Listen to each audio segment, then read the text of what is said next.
n'inzira zanje niriyazwe n'Umukama. Nk'uko ijuru riri hejuru kure y'isi, niko n'inzira zanje ziri hejuru kure y'inzira zanyu, kandi niko n'ivyiyumviro vyanje biri hejuru kure y'ivyiyumviro vyanyu. Nk'uko imvura n'urubura bimanuka biva mu ijuru maze ntibisubireyo bitavomeye isi, bitayirondoye kandi bitamejeje ibiterwa, bitahaye imbuto umubiri n'imfungurwa uburya, niko n'ijambo rivuye mu kanwa kanje rimeze. Ntiringaruka ko ritagize akamaro, ridakoze ico nifuza, ritarambuye ico mba naritumye. Iryo ijambo ry'Imana. Ububasha bwiwe nibusambure ubundi bubasha butari bwiwe bwose buri ngaho. Umusaraba wiwe nushwiragiza imitima mibi yose yohava idurumanya. Mbere iyo mitima kw'izina rya Yesu yose turayiboshe, mbere turayitaramuye nisohoke hasigare ngaha Yesu Kristu n'abayoboke biwe gusa aribo mwebwe muri ngaha. Umukama Yesu nani nahazwe.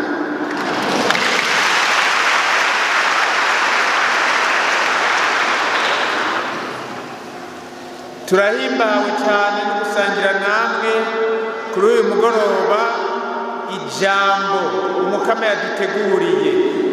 Iri mwumvise abasomeye riri mu gitabo cy'umuhanuzi Izaya ikigabane cya 55 kuva ku 8 gushika ku 11. Izaya 55 kuva ku 8 gushika ku 11.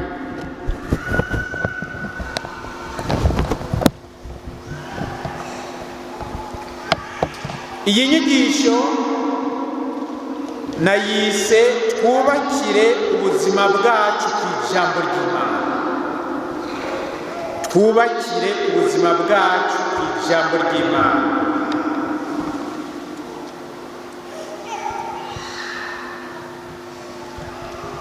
Nabitumwe nuko mbona mu civugo ca diyoseze, icivugo ca diyoseze tumurikiwe n'ijambo ry'Imana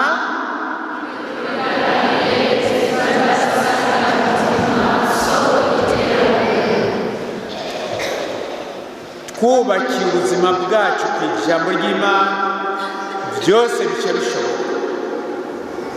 Nico civugo gisha kiranga. Nico gituma muri iyi nyigisho dushaka ko Yesu Kristo twinjiza mu bubasha n'ubumenyi bw'ijambo ryiwe, kuko niwe yadukoranije ngaha, niwe yadutumiye ngo atwimenyeshe mu ijambo ryiwe, ngo adukize akoresheje ijambo ryiwe, ngo atubohore akoresheje ijambo ryiwe, ngo aduhezagire akoresheje ijambo ryiwe. Kandi uyu munsi kuri uyu mugoroba nyine wewe urwaye urashobora kuva ngaho ukize kubw'ijambo rya Yesu.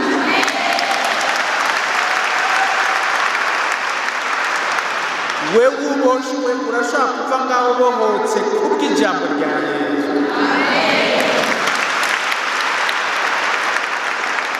Wewe woba urambarawe ko n'umuvumo n'imyandu n'imyaku, kuri uyu mugoroba nyene birashobora kukuvako kubw'ijambo rya Yesu.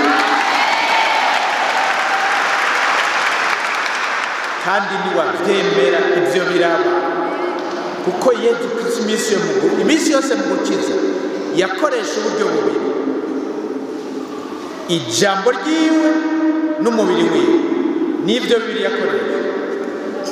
Ico Yesu agomba gukora cyose yakoresha uburyo bubiri: ijambo ryiwe n'umubiri wiwe. Yarashobora gukoresha umubiri, yarashobora gukoresha ijambo ryonyine, cyangwa akoresha umubiri wonyine. ariko akenshi yakoresheje ijambo ry'Imana. Nicyo gituma dushaka uno munsi kuva kuri uyu mugoroba muntu wese uri ngaha kuva uyu munsi wubakira ubuzima bwawe ku ijambo ry'Imana.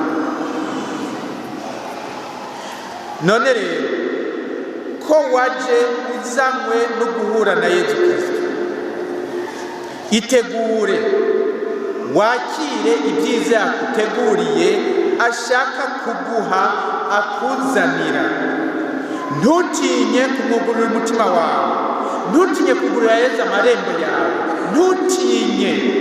ntutinye ko Yesu azi iwawe, kuko azana ubuzima, azana amahoro, azana urukiza. Aho Yesu ashitse iminsi yose ibintu byaca bihinduka, urukiza ruca ruhashika, amahoro, ubuzima ukubohoka. Ashaka rero kuza no kwinjira iwawe ngo ahasasagaze umuco wiwe, ubuzima bwiwe, urukiza rwiwe, umugisha wiwe, kubera urukundo agufitiye. Wewe Yesu aragufitiye urukundo rusumba urw'abantu bose bo ku isi bagukunda, rusumba na wa wundi aguhenda avuga ngo sheri sheri shushu shushu mimi mimi jiji jiji na na na na koko koko. Yesu Kristo afite urukundo rusumba abo bandi bose, bamwe usanga bavuga ukuri abandi ari kukurefura gusa. Yesu Kristo aragukunda. Aleluya. Yesu Kristo aragukunda mbere kubera wewe yarapfuye mu ijuru arigira umuntu. Kubera wewe yaremeye arababara arabambwa. Kubera wewe yaremeye arapfa barahamba. Kubera wewe mugabo urukundo ntirupfa, niyo rupfuye rurazuka. Nawe yarigiye ku munsi ugera gatatu. Haleluya.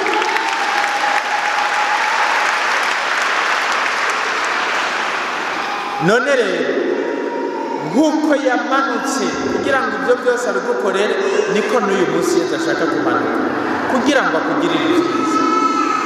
Kandi ntimuwagire ngo aho ndiko ndaca umugani cyangwa ndiko ndagomba kubabwira utuntu turyoshye. Ni iby'ukuri Yesu Kristo aramanuka ngo akugirire neza uyu munsi.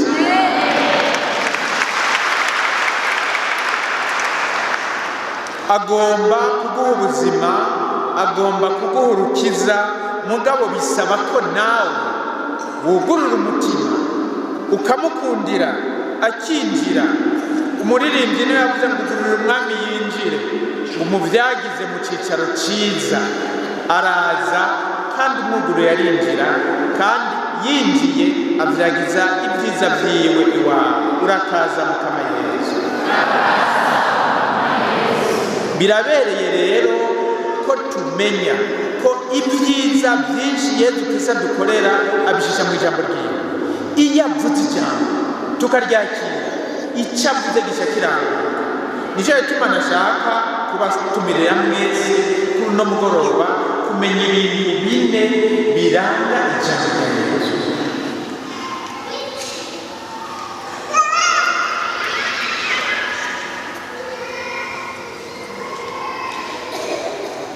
Ijambo rya Yesu rirangwa n'ibintu bine biserura ububasha bw'iryo jambo. Icya mbere,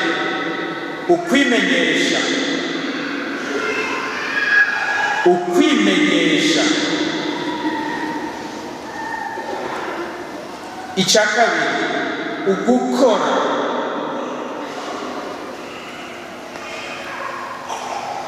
Icya gatatu, ukubaka. Icya kane, ukwipima amazi. Ibyo bintu bine biraranga ijambo ry'Imana. Kandi uyu munsi niwugurura umutima ukugurira ijambo w'Imana, ibyo bintu bine uyu munsi biraranguka mu buzima bwawe. Amen. Icya mbere rero ni ukwimenyesha. mwene Siraki, mu gitabo cya mwene Siraki dusoma ngo umurima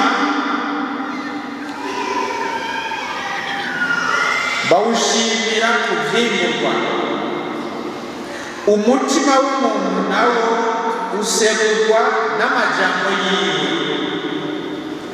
Ntihagire uhayagiza utabumva imvugo yiwe, kuko niyo karangamuntu. Ntihagire uhayagiza utabumva imvugo yiwe, kuko niyo karangamuntu. Umurima bawushimira kuvyimburwa, umutima w'umuntu nawe userurwa n'amajambo yiwe. Ntihagire uhayagiza utarumva imvugo yiwe, kuko niyo karangamuntu. Mwene Siraki, ikigabane cya 27 akarongo ka 6 n'akiri. Siraside 27:6-7. Nk'uko umutima w'umuntu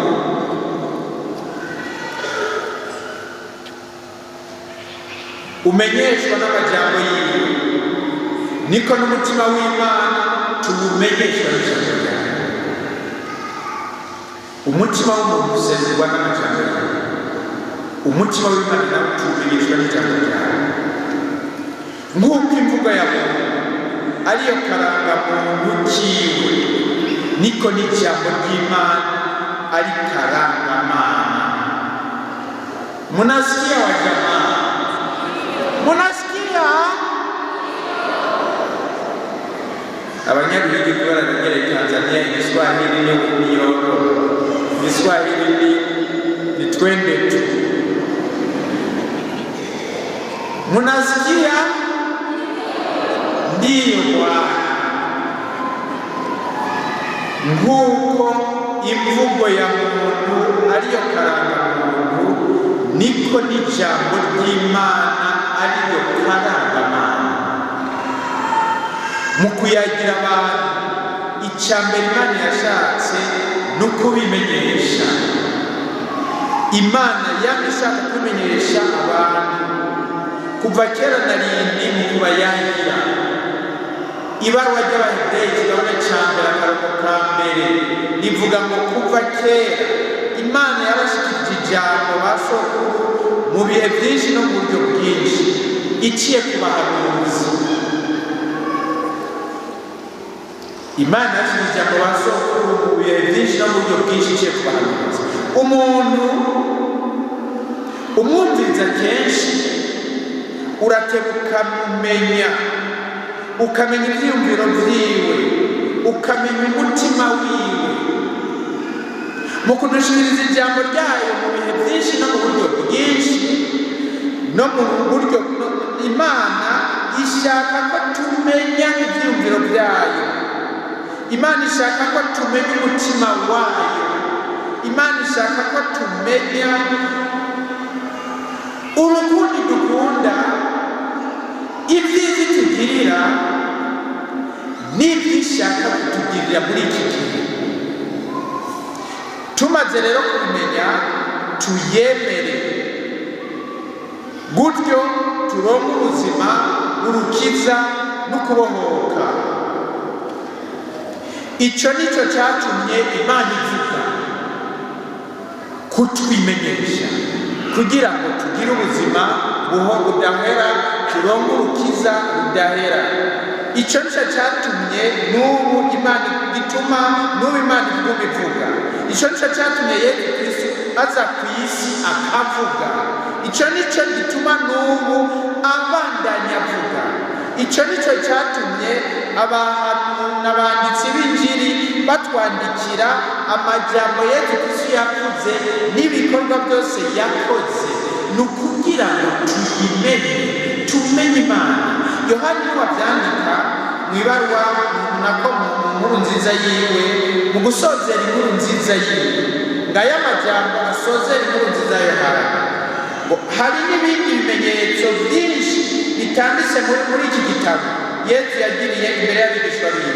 Ibi rero byanditswe ngo mwemere ko Yezu ari Kristo umwana w'Imana, kugira kandi ngo muvyemeye muronke ubuzima kw'izina ryiwe. Aleluya! Ibyo byanditswe kugira ngo mwemere ko Yezu ari we Kristo umwana w'Imana, kandi kugira ngo muvyemeye muronke ubuzima kw'izina ryiwe.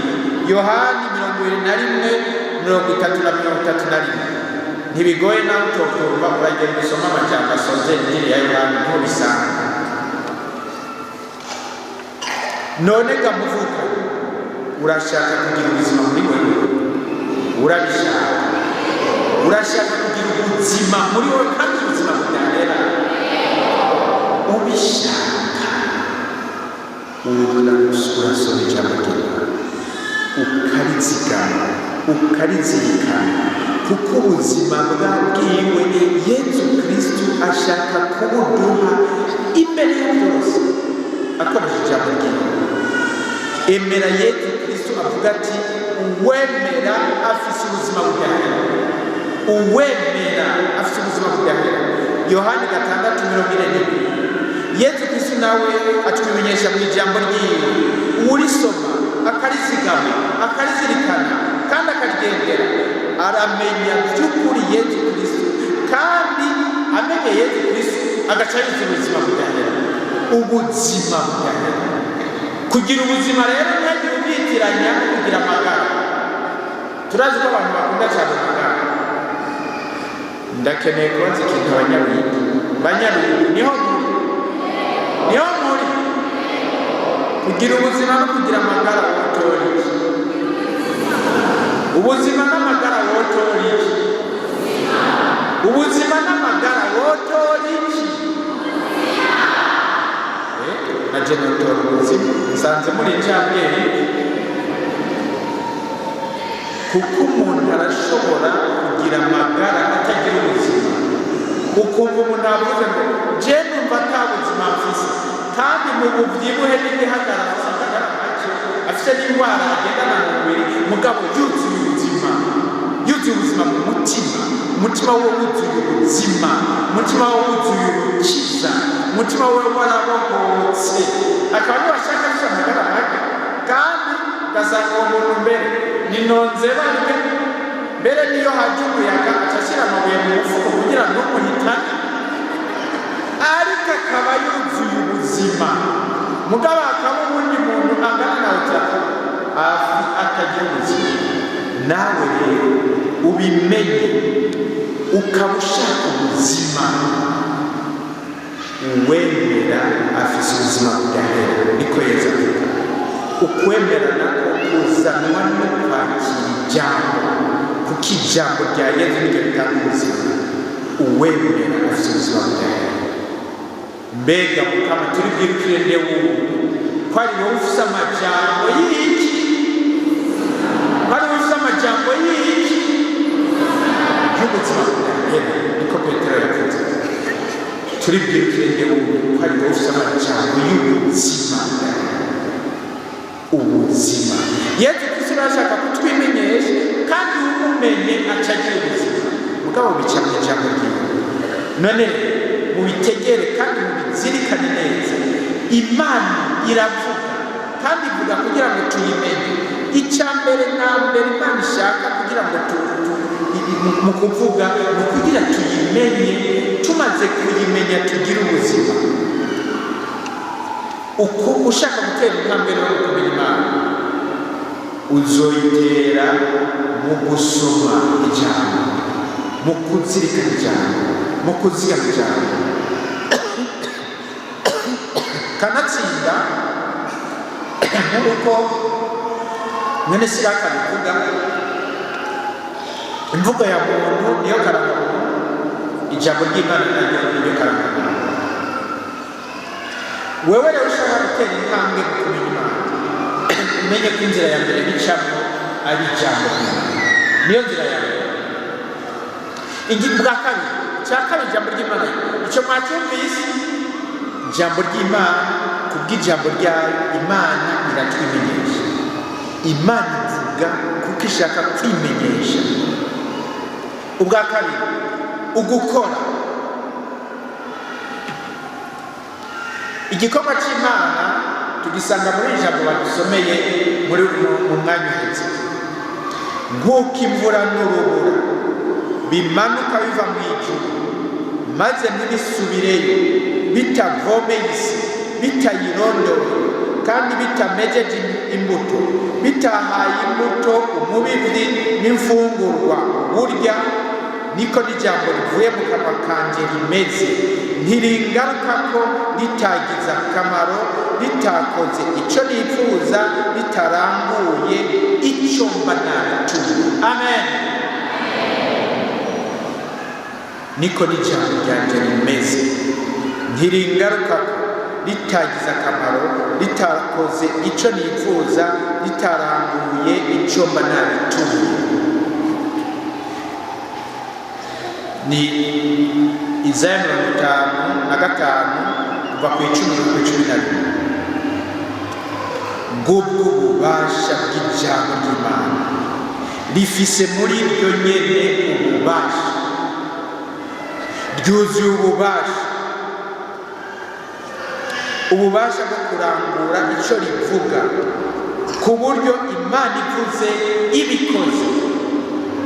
Nibyo umwanditsi w'igitabo w'ibarura ry'Abaheburayo avuga, ikigabane cya 4 kuva ku 12 na 13, ngo nkako nyene ijambo ry'Imana ni rizima, rifise ububasha, rirarangura icyo rivuga, risumba gukarira inkota y'ubugi bubiri, rikanyengetera gushika mw'iyungiro ry'umutima n'umuzirikanyi bw'ingingo n'isokoro, kandi nta kiremwa na kimwe gisigara kitagaragaye imbere yawe. Amen. Erega ijambo ry'Imana ryuzuye ububasha, kuko icyo Imana ivuze gica kiba. Mu kurema Imana yakoresheje ijambo ngo umuco nubeho, isi nibaduke ibimera, amazi nanyagaremo ibikoko, inyoni nazo niziguruke mu kirere, bica bibuko. Imana ivuze ibikoze. Uko ubuzima bwazanywe n'ijambo ry'Imana, niko ikiremwa gitakaje ubuzima kibusubizwa n'ijambo ry'Imana. Nk'uko Imana mu kurema ibintu yavuze, niko no mu kuremesha bataye ubuzima ijambo ryayo ari ryo ribasubiza ubuzima. Uturero ni twinshi. Impumyi ijya gusaba Yesu ngo ntabarabone mu kanwa, Yesu ntiyaciye azana ibintu by'ibihumuzo, yavuze ijambo ati nubone, impumyi kirabona. Ikimuga kugira ngo kigikire, Yesu Kristo ntiyaje ngo ajyane mu igororero batangire kugorora amagufa bakwega, yavuze ati va hasi utambuke, bica bibuko. Lazaro, muribuka Lazaro iyo yari mu cobo, amaze yo kangahe mu kumukura. Yesu yarinjiye mu cobo, yarungitse ijambo, yababwiye gusa ati kuri iryo buye, naryo yashaka yari kurikuza ijambo, mugabo yashaka kwerekana ibizomubako nawe. Kugira marayika bagiraga kuri ibuye, niko nawe yategetse abatumye, kuko nabo n'abamarayika. Marayika no kuvuga intumwa. Kuri iryo buye bamaze kurikura, Yesu yigumiyeho yarari, arungika ijambo, Lazaro sohoka. Ubwo nyine acarasohoka. Lazaro acarasohoka, bati mubohore mumureke agenda. Baca baramubohora, barahwambura ibintu byose bari bamuhambiriye mu mufuba, baca baragenda, baca baragendana. Bagiye muhira muri reception, bazana ibyo kurya, arabyahira, yanabihebuje kera. Uwo munsi reka ndababwira uko byagenze, niho nari.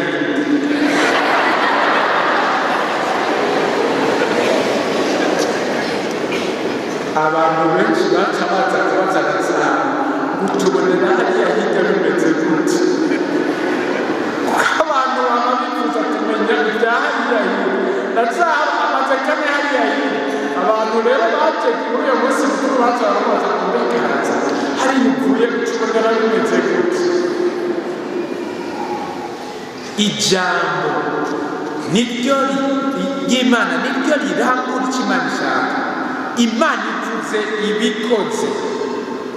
Umuyaga n'ikiyaga igihe byagazukira abigishwa ba Yesu bigatangura kwisarumba no kuzungagiza ubwato, Yesu yarahagurutse avuga rimwe ngo silence, tais-toi, cureha, subiza hasi. Batunyiwe bacureha bwato, numa kandi subiza hasi.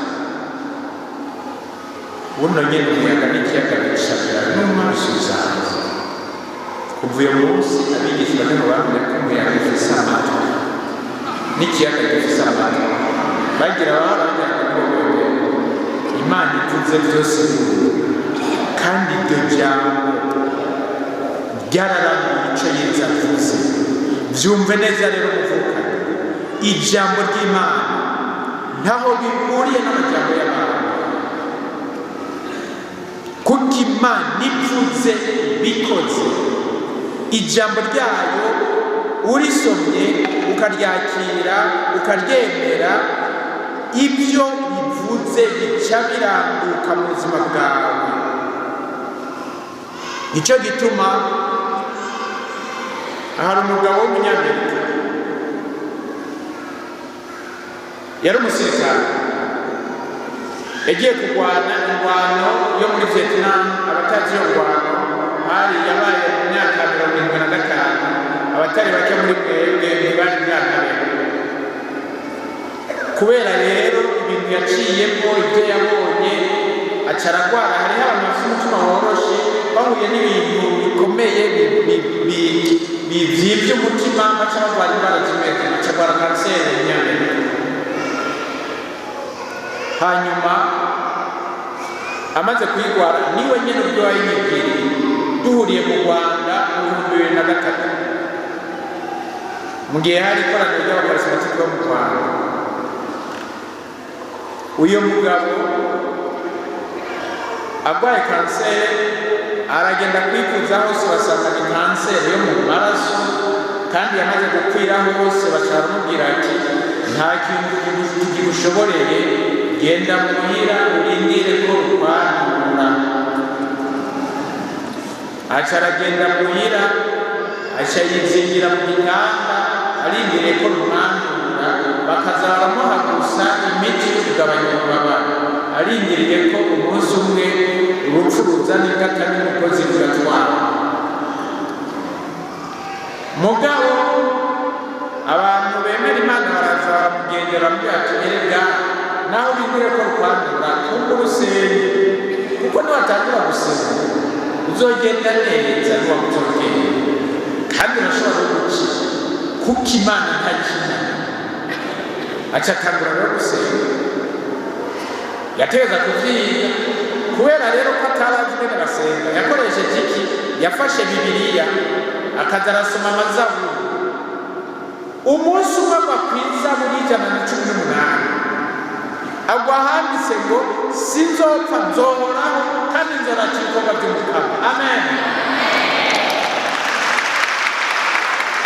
Iryo jambo aca araryakira, aca araryemera, atanga kuza aragisubiramo. Sinzopfa nzohoraho kandi nzorata ibikorwa by'Umukama. Sinzopfa nzohoraho kandi nzorata ibikorwa by'Umukama. Sinzopfa nzohoraho kandi nzorata ibikorwa by'Umukama. Sinzopfa nzohoraho kandi nzorata ibikorwa by'Umukama. Sinzopfa. Umugore agiye mu cyumba agasanga ariko aravuga sinzopfa nzohoraho kandi nzorata ibikorwa by'Umukama. Sinzopfa. Umugore rero bwabaye kera heza imisanzu yawe aho wahereye uvuga ngo nizopfa nzohoraho kandi tuzi kubwiza gupfa, n'abaganga bakubwira ko nzokwanura. Shaka unume cyangwa genda kwa muganga wipimishe turabe ibyo bintu ibyo ari byo. Erega caragenda kwa muganga aripimisha, barapima kanseri, barabura kandi agasanagara. Nabo twari kumwe yatubwira ngo iryo jambo ngo sinzopfa nzogora kandi nzoragirwa ry'umukama niryo ryanzanye ngaha mu Rwanda naje ngaha mu Rwanda kurata ibikorwa by'umukama.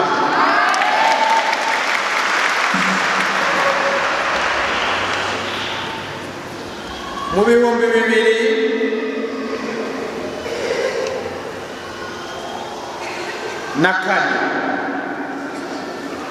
2004 umugoroba umunsi umwe ku mugoroba tuza tubona muri foyer charity iwacu umugabo n'umugore n'abana batatu n'indiri mu nda ya kane barinjiye muri foyer ngo turahunze.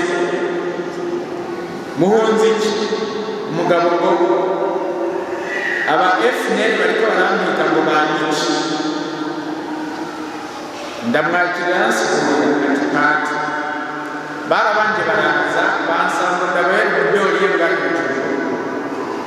Doriya bose ntibacari cyane cyane abavutse mu Rwanda yarahitse. Doriya ni umuntu abashaka kuza gutera baza baracako akaba ari bababwira ibintu uko bimeze kandi akabahindana.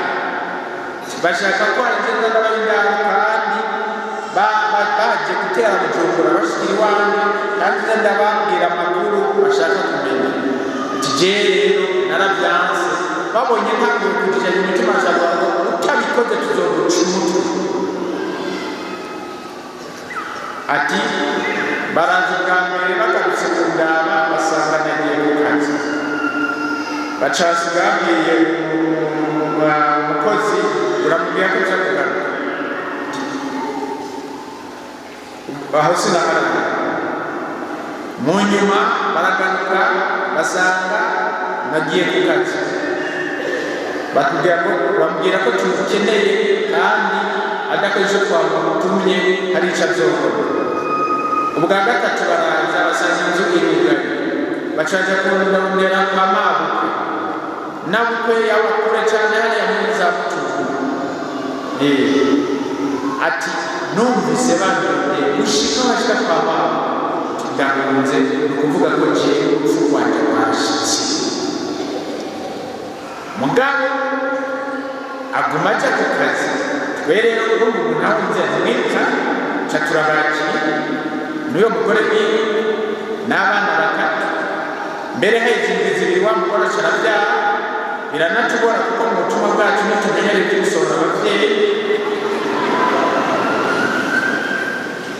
Amaze indwi zibiri muri foyer umunsi uri izina aje ku kazi azinduka ambwira ngo nashaka kumenyesha yuko ngo ejo ngomba guhungira mu Kirundo. Ni kubera iki? Ngo bazohava bamenya aho nahundi ngo none gapati ko nja ku kazi ngo ntibazohava baza baperereza bakabona iyo nja bakaza. Sinshaka ko baza ntabwo banyicireho n'umugore n'abana ngomba duhungire mu Kirundo. None urafise inshuti ngo nta nshuti n'ibisa none kowe ukora akazi umugore akaba kwigisha ararondeye akazi reka nta kazi none muzoshira hehe ibyo byose tuzobyumvira dushitseyo ngo je ntibafise ubwoba basi n'iminsi itatu niyumvire nze nakwigisha iminsi itatu n'iminsi ngo ejo ducegenya niyumvira mana yanjye ndabyo ubwoba bafise ibyo byose hateza kuba inyishu y'ikibazo kimwe. Nca ndabaza ubufure rero mbega ubwabo ngibi byago byabona twongera gute umufaye acambwira ngo reka tubaze Imana. Jere ibyo bintu nari bindeye ndabaza Imana murayibaza ikanyisha mubigenza turagenda tukaninaza hama tukayisaba ikabica icyane duha tugendera ibyo duce tugendera iki kigenda cy'isoko nanjye rero nanjye nari ndagatse cyanatenda kuko nta bindi nyinshi nari mfise.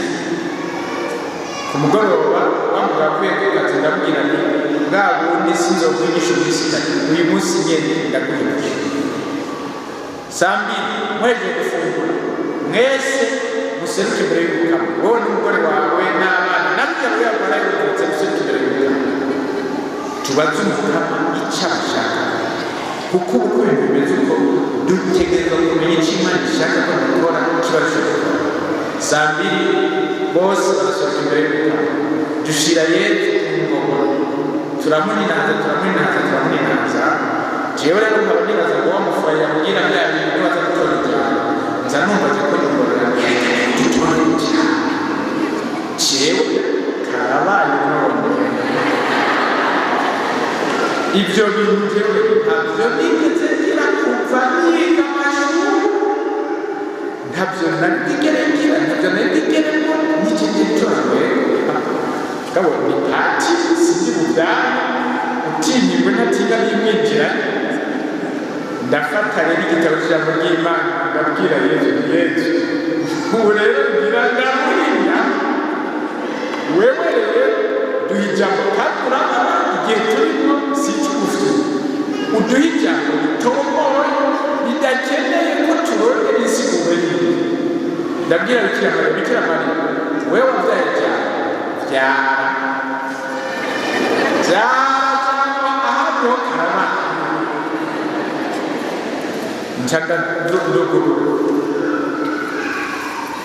nugurura igitabo cy'umuhanuzi Yesaya kigabane cya 46 kuva kuri 3 kubigisha kuri 4 nsanga ijambo tujambo bandika tw'umutwe handitse ngo uva mu buhungi ha birangu cyandasoma ngo ngiye kubakura mu buhungi ndabasubiza mu gihugu cyawe ndabasubiza agatongo kawe nzobashinga ndabashyigikiye nzobakingira ntawe uzosubira kubarya n'indwara gushika mu merinzi aleluya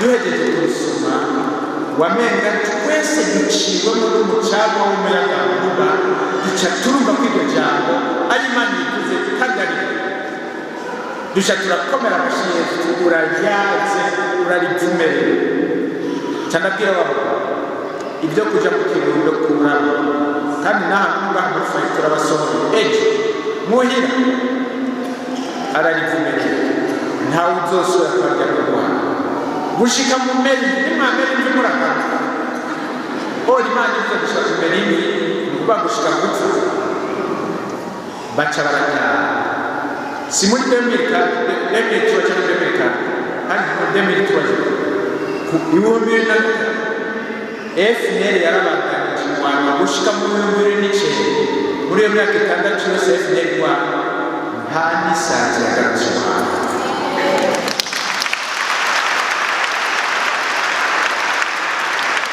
nta wasubiye kubarya mu Rwanda gushika n'ubu umunsi umwe twahuye bavuye mu mafunguro mu Giheta umugabo n'umugore ndaza mbega mwebwe mone muhira amazi kanara abana basize bonyine muragenda nyine gutyo umupati mu bantu bagiye uvuze ko twebwe dufite garanti y'Imana Imana yaravuze ko atawe uzotujya n'urwara gushika kimwe turigiriye twigirira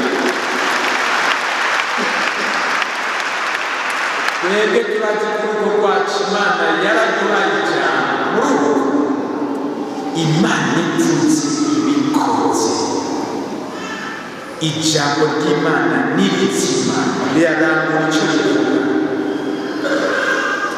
jewe nyine ubwanje hari icyambaye kinyereka yuko ijambo ry'Imana n'ibitsima rirangura icyo rivuga hari mu 2005 nza mbona ikete rya Musenyeri Kaburungu icyo gihe nigisha mu seminari y'Urasoro ari ikete ivuga ko abasaserdoti bose bo muri diyoseze yiwe bategeza kuja mu mapfungo yategeza gutangura ku wa mbere nako ku Imana ku mugoroba ikete nishiye ku wa gatanu amapfungo ni ku Imana ku mugoroba nanje natekanije ko ku wa mbere negaza kumanuka Bujumbura kurondera udufaranga two kugura amakaye no kuriha minerivare y'abishwa banje batereza kuja ku ishuri ko bari babuze umuvyeyi muri ayo makuru. Mbega navuze 2005 nihete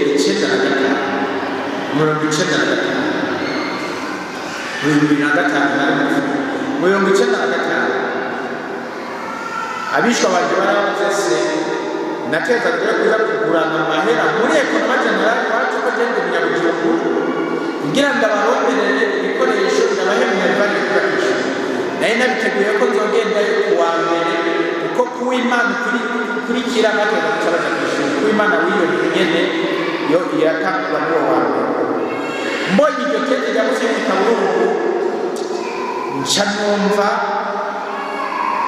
ribayegereje kunshira kuko amapfungo atangiye kuw'Imana ni ukuvuga yuko azohera ku wa gatanu ku mugoroba amashuri ayatangura kuw'Imana, bisigura yuko hazogera ko abana baja ku mashuri jewe ntararonka amafaranga kuko Economy General y'Ubujumbura ku wa gatandatu ikora gushika ku wa gatanu saa 9. Umutima umwe rero ngo ayo mapfungo yahebe uje kurondera amafaranga yabo bana nico gikorwa cyihutira. Uwundi mutima ngo mugabo kuja mapfungo navyo nyene birihutira. Uwundi mutima ngo amapfungo yoyo hazozana yandi. Uwundi mutima ngo mugabo n'abazoza yandi hazoba ameze nkayo.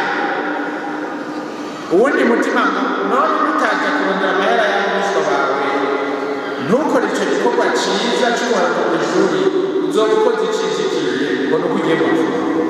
Uwundi mutima ngo none ababishwa bawe urabakunda gusoma ubabarebe.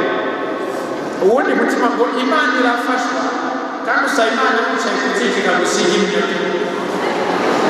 Uwundi mutima ngo acahaza rero cyane ijambo kuko umukama abona nijije imitima kera acasokorera cyane ngo nimubanze kurondera ubwami bw'Imana n'ubutungane bwayo ibisigaye bazobibagerekera.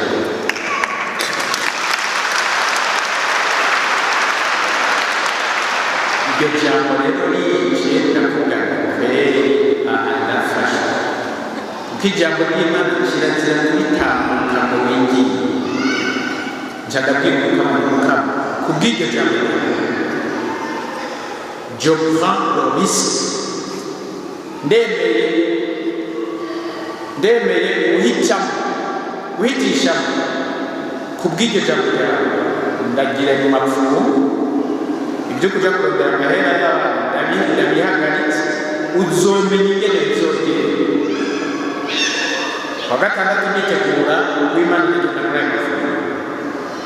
Kwa gatanu ku mugoroba tweje amapfungo abasaserdoti baja ahantu ku muyange twagira ku muyange ahantu hejuru muri sare baraganiriraho ikiyago c'abasaserdoti nyene co ku mugoroba abakinzi barakinze. Jewe nanje numva umutima ushaka kuja gusenga kwa jenyene nca ndagenda mu rusengero ndi jenyene ndasenga ndagira isengesho ryo ku mugoroba. Ndi muri iyo sengero aca hejuru umupatiri w'umuzungu nk'ababaye umuyobozi bashobora kuba umuntu yitwa Batista Cimini w'umutaliyani. Nta na hamwe twari bwahuriye, nta jambo rimwe twari bwavuga, nta kintu na kimwe twari bwahuriye kuri uyu muntu. Mugabo yinjira muri iyo sengero anzaniye ibahasha y'amahera aca mu ibahasha amubwira amahera udusomere n'isamafu kandi nca ndayakira agira nta bapfuye nzobura nawe 95 abapfa bari benshi ndakira baza sinzobura abapfa ndasozera igisabisho cyane nugura ibahasha nsanga hari ibihumbi 70 byo 95. Jewe ninafashe ingingo yo kuja gusugurana muri Economy General amahera y'itrimesi imwe nca ndongo mu mwaka wose. Haleluya.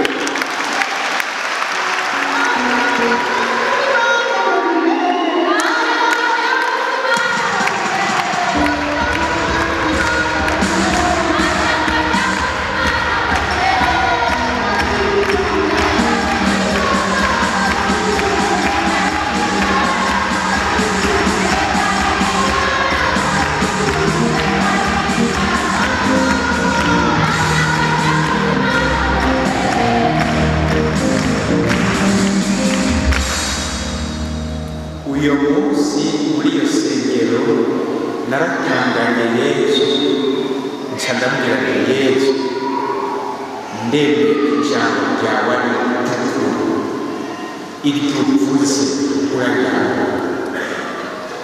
Kuva uyu munsi Imana ivuze, menya ko icyo ivuze kiranga, kuko Imana ivuze icyo ivuze kiranga. Nicyo gituma mwumvise uyu mwanditsi, umuhanuzi Yesaya avuga ngo nk'uko imvura n'urubura bimanuka biva mu ijuru maze ntibisubireyo, bitavometse, bitayirondoye kandi bitamenyegeje ibiterwa, n'irizima rifise ububasha rirakora. Ijambo ry'Imana rero, Imana ivuze ntitwimenyesha gusa no gukora ibikoze. Amen. Urahirwe rero cyane muvukanye, wewe usoma ijambo ukaryemera. Urahirwe wewe usoma ijambo ukarizigama, ukarizirikana, ukarirangura. Nicyo gituma iki gisabisho tugira cy'abakristo ngo Mana yanjye, ibyo wavuze byose n'ibyo byose Kiliziya Gatolika dutegereza ndabyemera, kuko bivuye kuri we nyakuri bitabesha. Murakizi ibyo bisabisha ba kera? Murakizi? Mana yanjye, ibyo wavuze byose n'ibyo byose Kiliziya Gatolika dutegereza ndabyemera, kuko bivuye kuri we nyakuri bitabesha. Ubyemeye uzobona biranguka mu buzima bwawe. Amen. Icya gatatu kiranga ijambo ni ukubaka.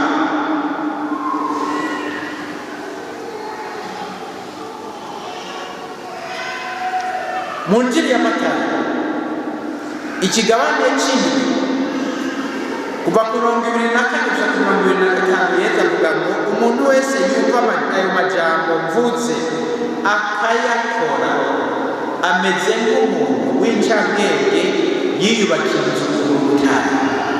Imvura iragwa, imivu igatemba, ibivumbuzi bikaza bikisuka kuri ya nzu, ikaguma ihagaze kuko yubatse ku rutare. Yubatse ku rutare. Abanditsi b'Injili batubwira ko igihe cyose Yesu yabona abantu barushe bajonjogoye, ngo yacaja mu kubigisha igihe kizima. Isome à les instruire longuement, ni kwa mu Faransa bakoresha ijambo instruire. Isome à les instruire longuement. Ijambo rero instruire rivuye mu rivuga instruire mu Kilatini. Ikilatini mwese murakiza abakera, naho mwabiririmba mutazi icyo muririmba, ko kera abakera bo bagira imisa y'Ikilatini. Je namumva mama na data ducaniriye inkono baririmba imisa y'Ikilatini bakayiheza.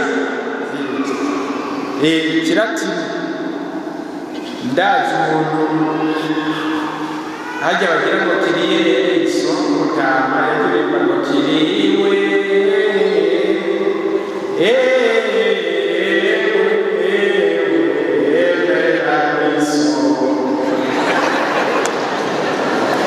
kiriwe nuko kuko ntabwo yumva acavuga ibyo yumva. Ijambo rero instruere nirivuga ry'Ikilatini risigura kubaka. Abanditsi b'Injili rero bavuze yuko abo Yesu abonye ishengero rirushe kandi rijonjogoye, ngo yaca atangura kuryubaka. Isomi arezenzwi ni ukuvuga yaca atangura kububaka. Yawubaka mu gukoresha, yakoresha amatafari, yakoresha iki? Yakoresha iki? Ijambo. Ngo agaca atangura kubigisha igihe kirekire, kuko ijambo rirubaka. Yesu Kristo abonye abantu barushe bajonjogoye, yarabigisha kuko azi yuko ijambo ribubaka. Mpako mu buzima hari ibintu bitari bike bishobora gutuma umuntu asambuka.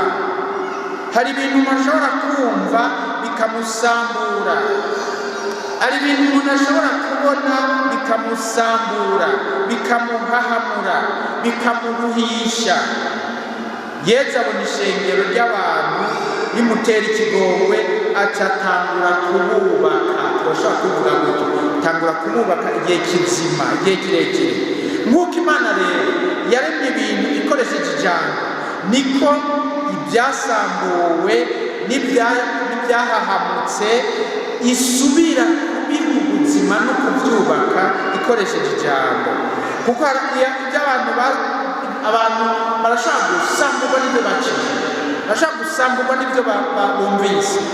Erega ngaha nk'ubu ntimubona ko muri ngaha ntushobora kuvuga ijambo rikabasambura mwese, mbere mugaca muhaguruka mukagenda na patiri mukuru n'umwana musenzero, mukagenda mwasambutse. Ntibishoboka. Ijambo rirashobora gusambura umuntu, rirashobora gukomeza umuntu, rirashobora guhahamura umuntu, ariko kandi ijambo rirashobora kubaka umuntu rikamugira muzima. Nicyo gituma umuntu ushobora kumuyagisha akagenda akubwira ngo numva ndemye, nciye numva ndemye. Ntimurabyumva nawe, nciye numva ndemye. Nawe no kubera wamugaburira, turashaka kugaburira umuntu agenda akarema inda ikuzu mugabo akarema, akagenda baba yigiye kuko yawe. Je ndabona binjira mu maresitora bakanda bagayi mugabo agasohoka umenga avuye ku mpanda y'ibyo basuba baramuhera karama akaza usanga asa n'uvuye Ngarama, kandi avuye kurya muri resitora kandi yahaze. Ikiremesha umuntu ntikipfa ku byo ariye cyangwa ibyo anyoye. Umuntu aremeshwa n'ijambo. Niyaba rero ijambo wowe uvuga rishobora kuremesha umuntu, harakanda ijambo ry'umukama. Imana irubaka, iraremesha, irasubira kurema ikoresheje ijambo. Umuntu akavuga ati ubu ndaremye. Nicyo gituma Petero yabwiye Yezu ngo turi bwirukire nde wundi ko ari wowe ufite amajambo y'ubuzima budahera.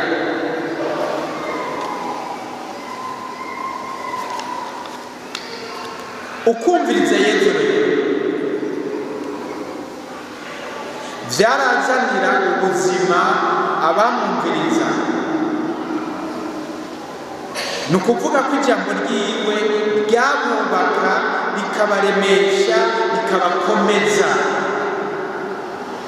Wewe rero muvukanyi wumva umenga nta buzima ufise, wewe muvukanyi wumva umenga warasambutse, soma ijambo, akira ijambo, kandi atari ryo ryose. Hasi ni kuvuga ijambo ry'iradiyo, Kabondo, Humura, Inzamba, RPA cyangwa andi maradiyo y'abagati. Vuga ijambo ry'Imana, akira ijambo ry'Imana, soma ijambo ry'Imana, zirikana ijambo ry'Imana, zigama ijambo ry'Imana.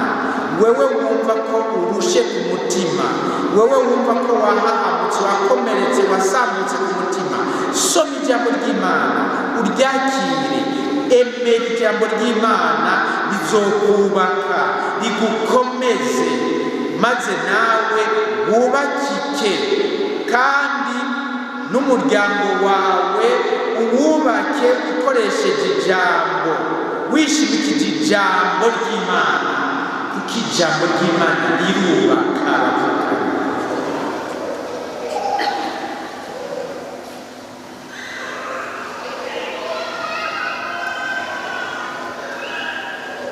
Hari umugabo n'umugore, umunsi umwe bababajwe n'uko babyaraye abana gusa. babyara basubiye umunsi umwe umugabo arabwira umugore ati Yesu yavuze ngo abantu babiri bashyize hamwe bagasaba icyo basabye cyose none twe nawe umugore wanjye turi hamwe ngo tugende kuri Mose dusabe Yesu aduhe umukobwa baraduga kuri Mose abatahazi igikungu kuri sanctuary y'abaturage ngo turashika turapfukama ngo turabwira Yesu ngo ni Jonathan Yesu ngo ni wewe wivugiye yuko abantu babiri bagiye hamwe bagasaba ikintu icyo wasabye cyose kibana ngo ubu rero twe n'umugore wanjye turi babiri turaje kugusaba bituma tuje kugusaba ni iki turagushimiye kuri bijya bihugu bine waduha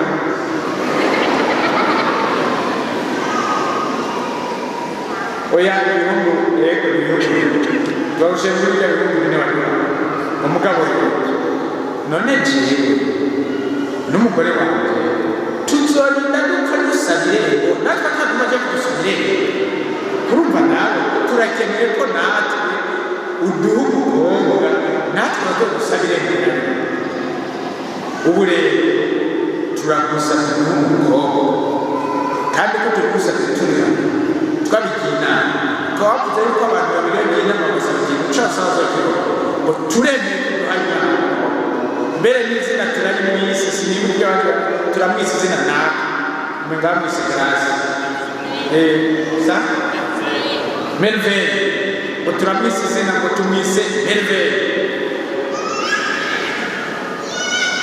baca barisha izina rya turagushimira cyarita hanyuma bashyize umuhira barakora imikenyero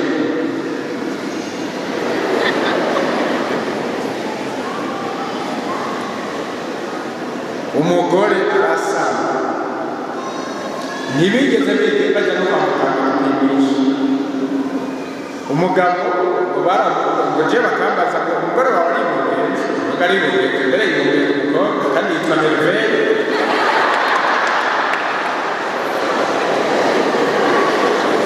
babatse umugore uratse sinari kandi nimba ari umukobwa yitwa Merveille erega by'abantu yabyaye umwana w'umukobwa yitwa Merveille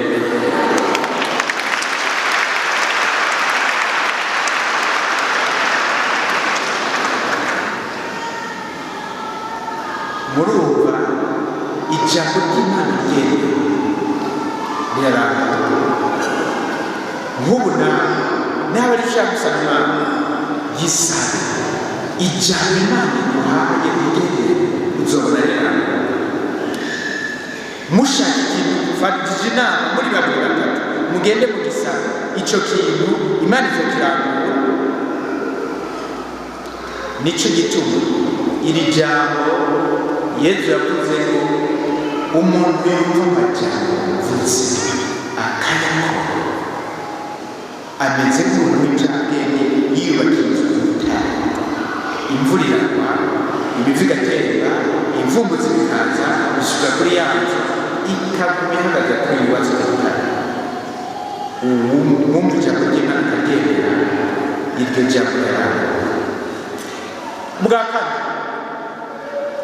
ukwivuna umwanzi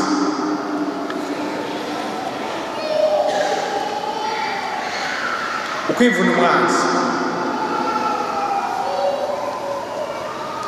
mu ibara ry'Abanyefeso ikigabane cya 6 akarongo k'17 handitse ngo nimwakire ya nkota ya mutima ariyo rya jambo ry'Imana nimwakire ya nkota ya mutima ariyo rya jambo ry'Imana mu rugamba rw'umutima turakeneye inkota ikarishe yo kwivuna umwanzi kuko umukristo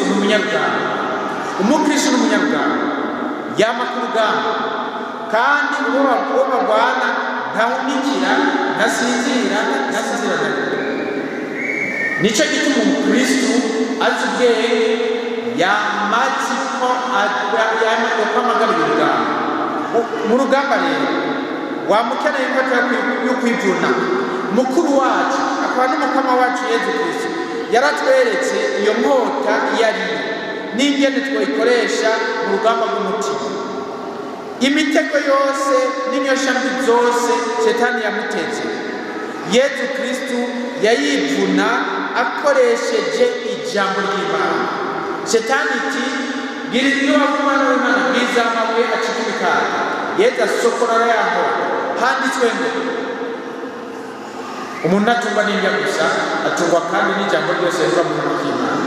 Shetani gasubira n'uwari umwana w'Imana niyikororere hasi, kuko handitswe ngo azoteka abamarayika bakurerure ku birenge byabo, nabakurerure mu minwa yabo, we gutsitaza ikirenge cy'ibuye. Yezu ati handitswe kandi ngo ntuzogerageze Imana yawe.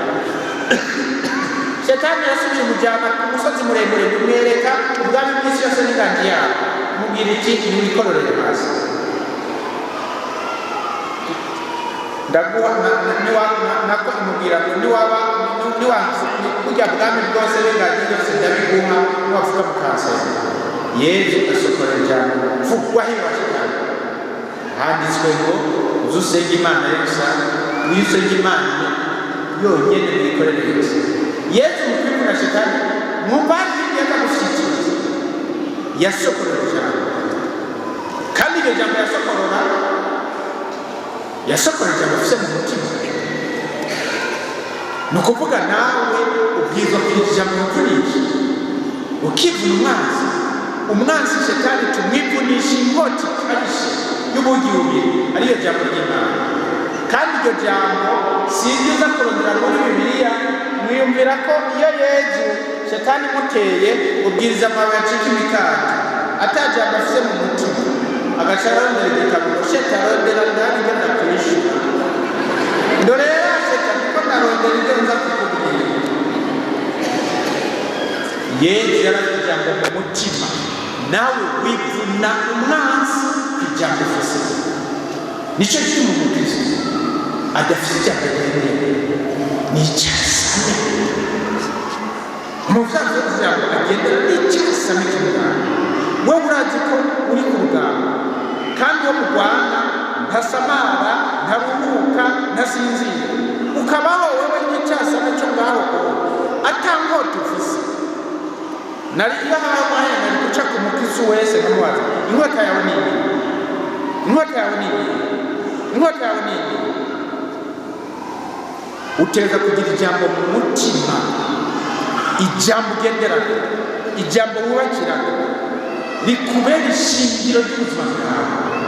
Hamwe ikigihe cyose usokorera iryo jambo, hamwe na Shetani guteye usokorera iyo nkota ukivuna.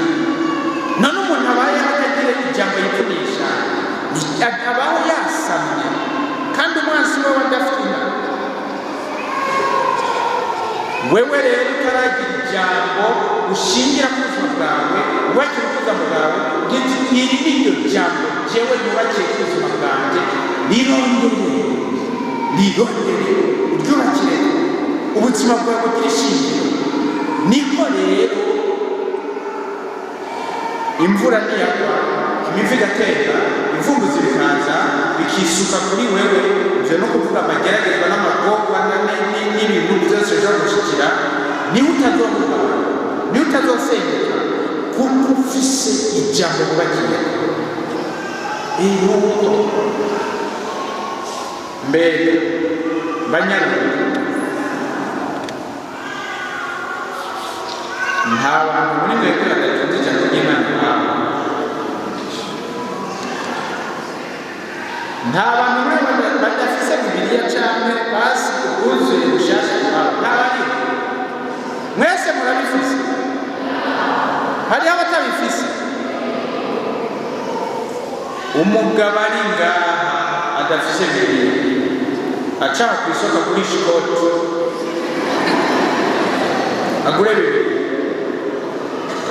Ikoti igurisha, umugore ari ngaha adafise Bibiliya, aca ngaha kw'isoko agurisha umutamana we w'igitenge canke uwo mutamana agurisha, agure Bibiliya. naho icyo gitenge cyawe cyo bari ndabarusha umugabo gurisha ugure Bibiliya cyangwa uguze bushaje, niho uzokura umuco, niho uzokura ijambo ugenderaho. Abajene mwabajene mwese murafise Bibiliya, telefone ntimufise, telefone ntimuzifise. Umujene adafise Bibiliya adafise na telefone ndamugiriye ikigongo. Mugabo ufise telefone smartphone atagira Bibiliya nayigisha, icyo gitega kizogushikana mu ijuru. Ko ureka kugurya ngo Imana kishinga kurabira biharagara, utunga telefone y'ibihumbi amajana ngo ntushaka kuronka Bibiliya, tanga ugure Bibiliya, kuko uzivuna umwanzi ukoresheje ijambo ry'Imana. Ntuzivunisha umwanzi telefone. Ninde ahora yivunisha umwanzi telefone? Iyo koti yawe muhamugabo yo gukuna umwanzi, icyo gitenge cyawe nawe yabaye ndabarusha umugabo cyo gukuna umwanzi. Ni byiza ko kuri iyi si kimenya icyo gihitamo. Ijambo ry'Imana ni inkota ikarishye. Yesu Kristo yaratweretse ko mu kwivuna umwanzi dukoresha ijambo ry'Imana. Uwivunisha ijambo ry'Imana aratsinda Shetani, aratsinda n'abakozi bayo, kuko rifise ububasha muri iryo nyene. Kandi ni ukuri gushitse, iyo ijambo ry'Imana ritangajwe sekinyoma arahunga. Kuko ijambo ry'Imana ni ukuri kuzuye. Iyo ukuri rero gutangajwe sekinyoma aratekemera agahunga. Mbere naho woba utariko uravuga ibisabisho, ukaba wibereye muhira, ukumva amashetani atanguye kwisarumba hafi yawe, fata Bibiliya utangure usome byonyine, usoma byonyine gusa, amashetani arahunga akiruka. Jambo yaniwe umunsi umwe bamuhamagaye ngo nyaruka hano udufashe, bari umwana w'umukobwa bamufashe agira yite mu modoka ngo zumugongo. Yafashwe n'ibishetani atajya kwitega imodoka. Izo modoka naho z'Iburaya, yari Buraya ingene zigenda iguciyeko kugira ngo nta n'igufa ryosigaye rifata nk'irindi. Agiye kwitayo baramufata, icyo gishetani gisakira mu ziba umunwa. Baramubaza jambo yamaza wa mukobwa ufite ingorane yiyi, bashaka ngo baza mugire kutamwumviriza. Ufite ingorane yiyi kirage, ufite ingorane yiyi kirage, ufite ingorane yiyi kirage. Okay, bibuze jambo ya acasokora Bibiliya, yamagenda na Bibiliya acatangura arasoma. Gusoma gusa, kuko ntagisabisha cyo ushobora kuvuga ko ntazi umukobwa ibyarimo, ntazi icyo ashaka, asatangura gusoma ijambo ry'Imana gusa. Mu ntango jambo yari, kandi jambo yari kumwe n'Imana, bisubiye jambo nawe yari Imana, yamanye n'Imana bwa mbere hose, byose byaremwe nawe, kandi nta na kimwe cyaremwe atarimo. Muri we niho hari ubuzima, kandi ubwo buzima nibwo bwari umuco w'abantu. Umuco nawo urasira mu mwijima, ariko umwijima ntiwashoboye kuwuhagarika.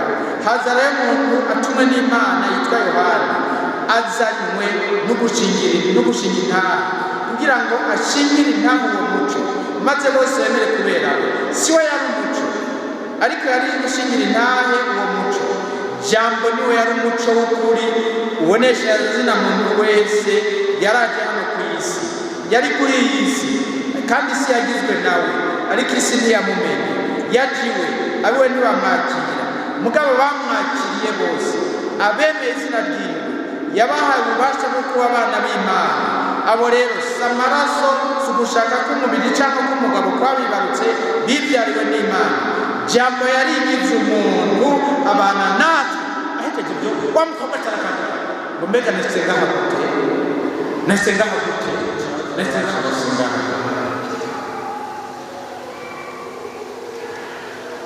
wewe wajenga uvuga ko uje kwita mu bana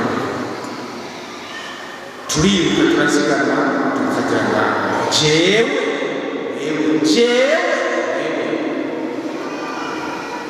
ngo ntabara musabire rero kumva ko nafashe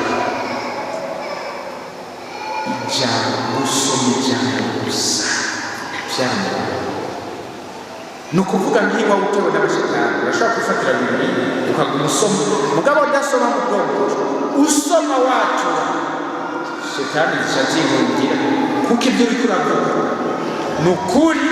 Shetani nayo ni sekinyoma yumvise ukuri ntiharagama ikibuga. Nicyo gituma ijambo ry'Imana ari ibihoho y'ukwipfuna umwanzi bavukanye. Uyu munsi birabereye yuko umuntu wese ahagurukira ijambo ry'Imana. Mbere muri myaka ekleziya yigisha yuko umukristo wese abwirizwa kwiga gusenga akoresheje ijambo ry'Imana. Igisabisho tukamenya kugira igisabisho cyo gusenga dukoresheje ijambo ry'Imana, icyo bita gusengesha ijambo cyangwa gusenga ijambo. Mu gifaransa babyita lectio divina. Lectio divina, kwicara ijambo ukarisoma, ukongera ukarisoma, ugasubira ukarisoma, hanyuma ukarizirikana, ukarinoganza, ukarinovora, ukarinoganza gushika ryigira umuntu muri we. Mu nama y'abepiskopi yabaye mu 2012 yerekeye ijambo ry'Imana, mu nteguro yayo abateguye inama baranditse amajambo akomeye asaba ko abakristo bose bokwicukira gusengesha ijambo ry'Imana, atari kudondagura ibisabisho gusa mugabo bafite umwanya ijambo ry'Imana. Bavuga bati ugusengesha ijambo ry'Imana kubwirizwa kuba isoko rivomwamo ibikorwa byose by'umubano nk'imyimenyerezo nderamutima, ibisabisho n'ibikorwa by'ubuyobokamana.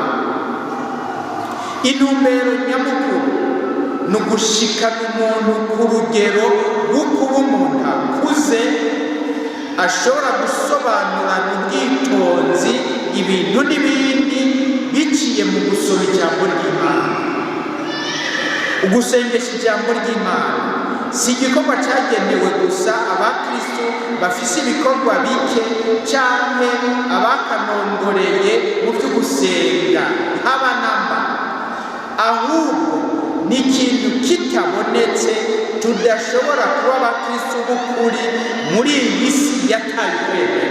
Murumvise akandagasubirana, ugusengesha ijambo ry'Imana ni igikorwa kitabonetse tudashobora kuba abakristo b'ukuri muri iyi si yataye kwemera. Iyi si mukuru guturamato sire, iyi si isaba ko tuba abantu batamarira, bitegereza, bakenguza kandi bintwara. Iyi si ikeneye ko tuba abazi guhitamo ku buryo bushasha kandi butamenyereye. Iyi si isaba ko tuba inserukarukambye, nabyo ntitubihabwa no gukurikiza akamenyero cyangwa ibyumviro bya benshi, ahubwo tubihabwa no kumviriza ijambo ry'Umukama n'akabanga k'ubushishozi bwa mutima mweranda mu mutima. Iyi si ndasubira, iyi si ikeneye ko tuba abazi guhitamo ku buryo bw'amahasi. Iyi si isaba ko tuba abantu batamarira, bitegereza, bakenguza kandi bintwara. Iyi si ikeneye ko tuba abazi guhitamo ku buryo bushasha kandi butamenyerewe.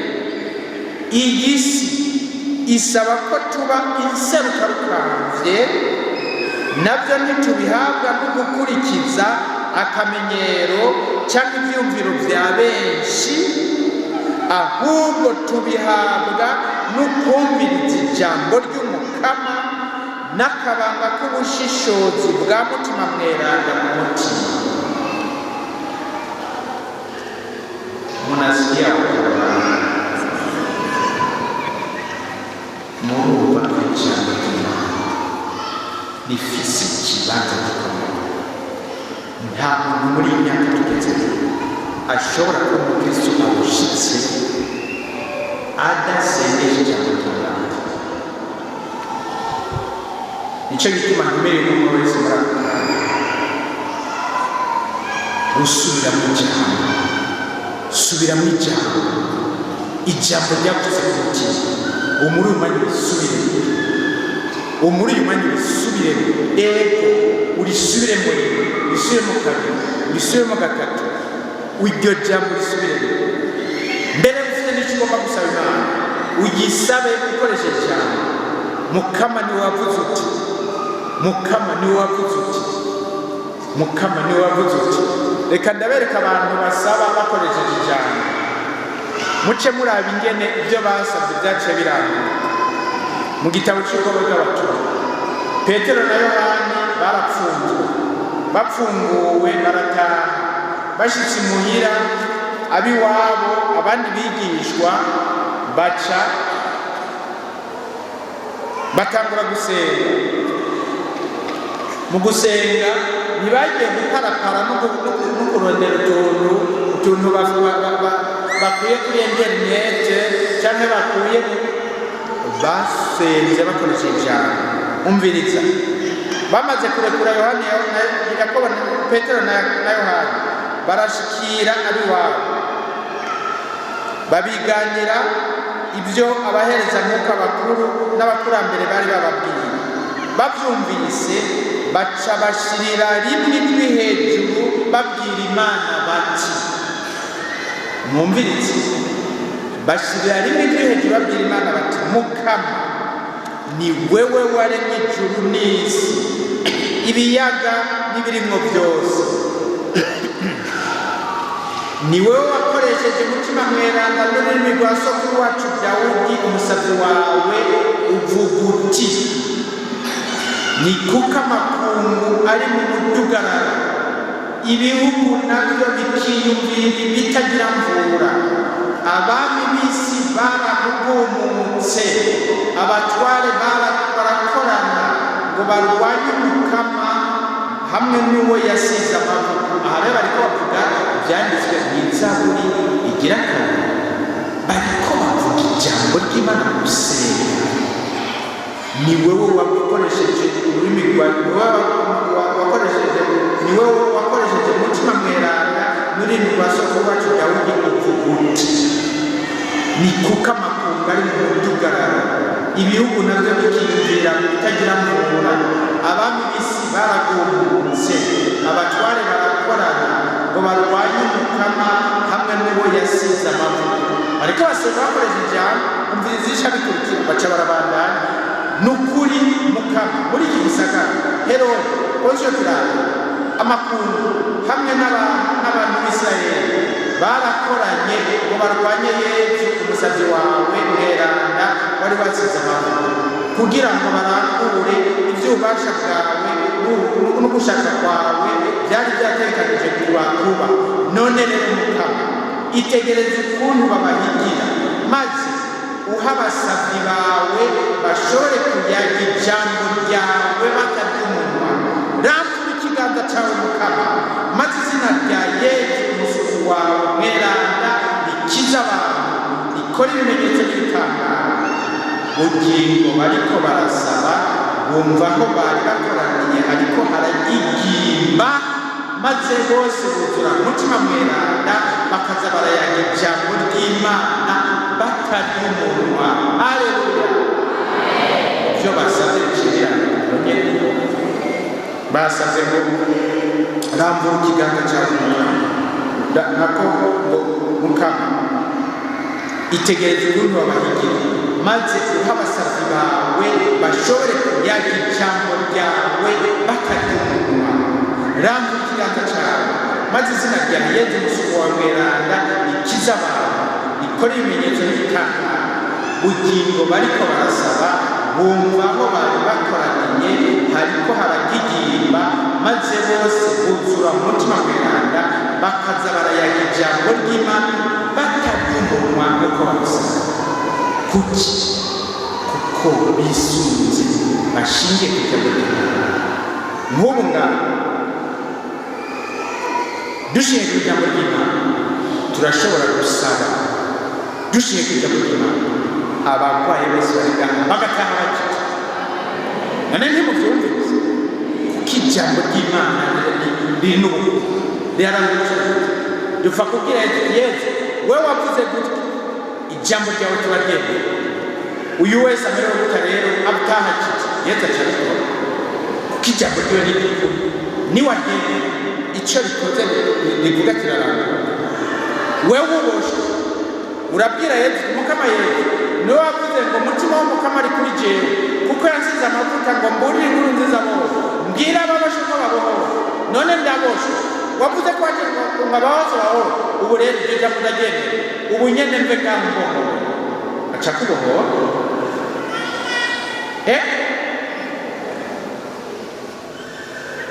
ububitsi ni umugore yitwa duce dusozerera aho nyene yitwa Tereza, aba mu Kanyosha, yagwaye ikibyimba ku kuguru, hanyuma baravura birananirana. Umudokiteri yitwa Simba acamubwira ati rero igisigaye ni kimwe, ni ukuza tugasatura ivyo binyama tukabikatagura tukabita tukavura igikomere. Afise randevue yo kuwa kabiri kuwa gatanu acaza muri Adoration kugira Yesu ngo Yesu wewe warakikije umuntu yavutse, wewe warakikije umugore yari amaze imyaka 12 arwaye umugongo, wewe warazuye n'umwana w'umukuru w'isinagoga yari yapfuye, mbere warazuye n'inzara amaze kujya mu kuzimu. None ga Yesu ubwo uremeye Dr. Simba asatagura ukuguru kandi ari uwo muganga w'abaganga, mva ngaho mpaye inyishu ngo napfuye guheza nza numva amatanya n'isi, ongere ngo mve hasi bwawe, ongere ngo ndapfuka amaguru biraho, nkanemera ndaguma ngaho. Saa yine iragera, saa tanu iragera, saa sita iragera, saa yine iragera, saa munani ngo ndabe ngo nza nsanga hari cya kibyimba hanyunyutse umenga ni mu nzu bakanye,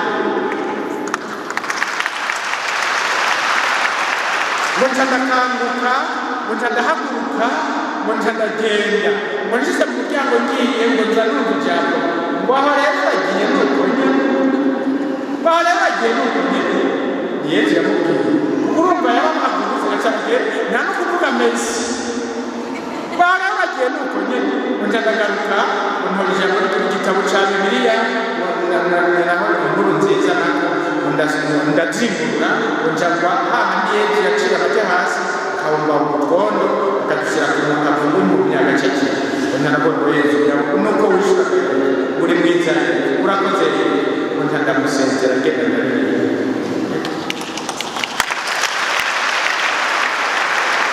Murumva mu gusaba ntiyavuze ngo wewe Yesu ndagutakambiye turi kigongwe mukama, turi kigongwe ndabe ryiza. Oya, wewe Yesu warakijije umuntu yavuze ari impumyi, warakijije umugore yararwaye umugongo, warakijije umwana yari yapfuye, warazuye na Lazaro. None Dr. Simba yawasatagura urumva rw'abaganga. Aho rero we ntiyakoresheje amajambo, yakoresheje igikorwa Yesu yakoze. Ni ukuvuga ngo mukomeye ati niba iby'iwanjye ndazi kubishobora kuko ko wakoze ibyo ugakora n'umuntu amaze kandi mu kuzimu ntiwonanirwa n'icyo cyimba cy'iwawe, ndemera kubishobora. Yesu yaciye abikora nawe urafite ugomba gusaba Yesu, uragifise, kimusabe, mugabo musabe ukoresheje ijambo ryiwe. Yesu waravuze gutya, ndavyemera.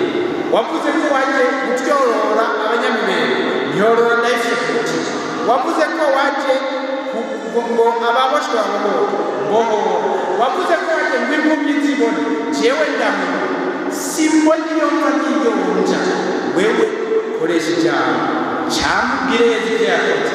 Ndemera ko ushobora, ijambo ryawe ndaryemera. Ibyo niwabikora uva ngaho uronse icyuzi, kuko ijambo ry'Imana ni rizima, riranga ico rivuga. Yesu arakwimenyesha, Yesu arakora, Yesu arabohora, Yesu aratsinda umwansi ku ijambo ryiwe. Amen.